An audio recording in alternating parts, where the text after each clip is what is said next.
Alam nyo, as a mom, and even as a parent, napaka-importante ng baby carrier.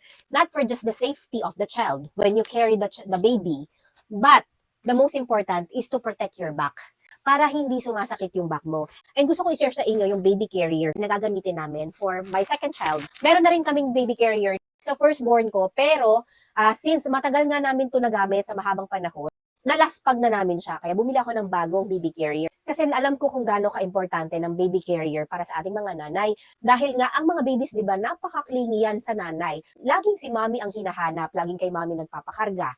So, ito po yung nabili ko. Ang ganda ng quality nito. Ayan po yung brand niya, Savenis. Tingnan nyo naman yung quality, oh. Ang ganda.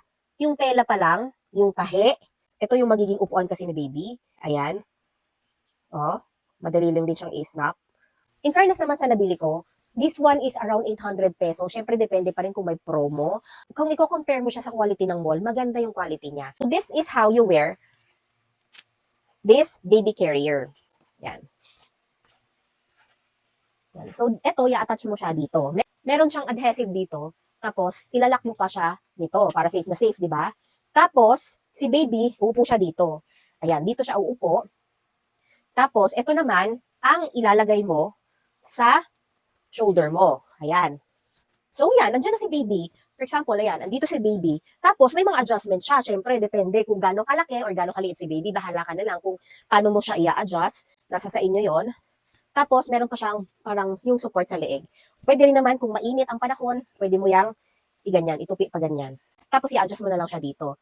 Ayan. Pwede kasing higpitan or luwagan. So, ganito siya, oh. When it comes sa support dito sa shoulder, sa back, very comfy po kasi foamy siya. Malambot yung material niya. This is BPA-free, eco-friendly, and very safe for our baby. Recommended weight to use is 10 to 15 kilograms. So, magagamit mo siya kahit si baby mo ay umabot na ng 1-year-old or above. Maganda tong sa mga galaan, or kung kayo po ay housewife na laging kumikilos sa bahay pero si baby ay clingy sa'yo, ito ang magagamit mo. Very useful to, sinasabi ko na sa inyo mga mommies. Gamit na gamit namin ang baby carrier sa first child ko. Kung nasa nesting period man kayo, you can buy this for preparation. Kung ang baby mo ay nasa infancy na 3 to 6 months of age, na ang baby mo ay nakakaupo na, you can buy this para mas komportable sa'yo, mommy, mas safe si baby, at mas makakakilos kayong maigi.